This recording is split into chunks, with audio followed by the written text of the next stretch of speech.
the ranking member of the full committee, Mr. Raskin, for his questions. Thanks, Mr. Chairman. Continuing with you, Dr. Villasenor, many of the AI models incorporate open source coding that's publicly available into their models. How does this affect their ability to assert a trade secret claim? Well, it's a really good question. I think it depends in part on how they've incorporated these open source sources, for example.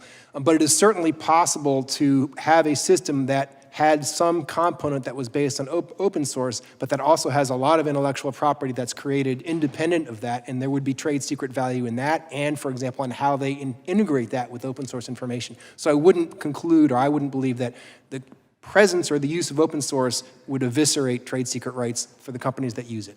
All right, Dr. Jensen, do you agree with that you can still maintain some kind of some actionable trade secret claim, even if you've been using open source code as part of your programming? It's hard, and this is why, again, I want to stress that idea of going on the offense. And this is where it definitely gets outside the jurisdiction of this committee and gets really more into what's the rights of the executive. I think you are going to have to find ways to potentially sabotage the most malicious offenders that you identify as linked to a foreign government going after you. Because you can protect it, he's right, with the larger trade secret, but then it becomes only a matter of time before they put the pieces together.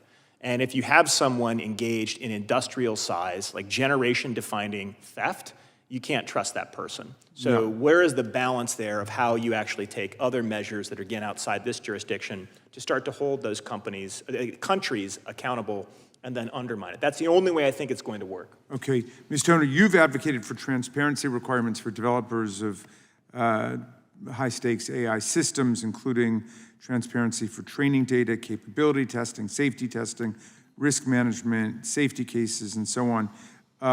What does transparency mean in this context, and what is its purpose in these different areas?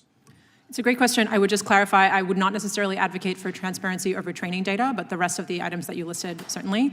I think there's different purposes and different forms it can take. So the simplest form of transparency is transparency to the public. I think this has a very broad range of benefits. It means that it's already transparent to governments, because governments can access anything that is public, but it also lets a broader set of academics, experts, employees of companies who might be affected. It just really empowers the public to understand the stakes of this technology and how the technology is changing over time, which I think is important given that it is going to affect all of our lives very profoundly and perhaps in sudden and unexpected ways. A different form of transparency is transparency to government. So there's some kinds of information that maybe are not suited to be public. Maybe we want to keep them protected.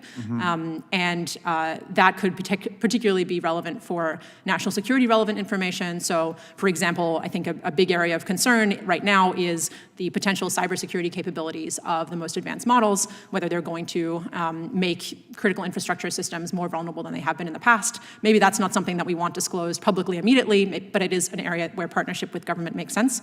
A third form of transparency, which is maybe transparency is not quite the right word, but I think it's important to also think about the ability to bring in independent third parties into these companies and provide independent oversight or independent verification of some high stakes claims they're making. So if they're saying that they're running certain kinds of tests, that they're performing certain kinds of safety protocols, can you bring in a third party under NDA to work inside the company's own facilities? That might allow you to get a little bit of additional independent verification, so you're not just taking the company's word for everything for these high stakes claims they're making. Great, thank you. Dr. Jensen, the Washington Post reported that tech companies, or some tech companies, are telling their employees on visas not to leave the United States out of concern that they won't be readmitted to the country or they could be stopped at the border. Visa holders are obviously running a lot of tech companies. They're working at startups. They're key in the field. 70% of graduate students in AI-related fields are believed to be international students. So if the Trump administration begins to deny H-1B visas, as he did in the first term, what will the consequences be on American AI innovation and on these businesses? Well, I'll start with this combat veteran. It'll cut my lab in half. Literally, of the 3 people I employ, I would cut it at 4 people counting me total. I would lose 2 of them. And I think I'm a microcosm compared to the size and scale of how this could ripple through the American ecosystem. That doesn't mean that we don't have the right and the executive doesn't have the right to determine how best we, seal our borders and determine, very complex immigration questions.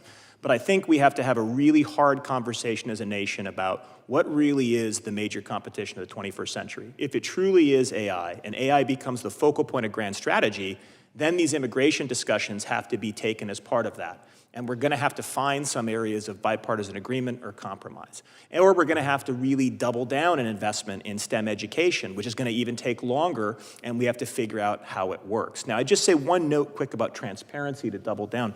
There's a really interesting point of transparency. So my lab, we do benchmarking.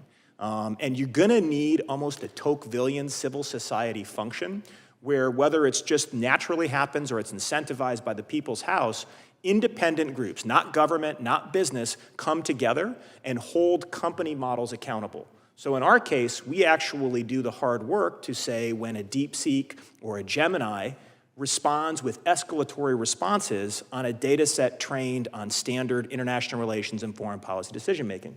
That's just one example. So it's not just transparency in the ways we've discussed, it's also let's get creative and think about all of American society and what are the ways civil society can be incentivized to organize organically from below and provide checks on us. Because I don't think benchmarking can just be the government, that'll lead to overreach, and it can't just be companies because that'll lead to kind of skirting claims, and there's perverse incentives for either the government or just firms. So transparency needs to also include civil society and us thinking about what does that benchmarking look like conducted through voluntary American associations. I appreciate that. I yield back, Mr. Chairman.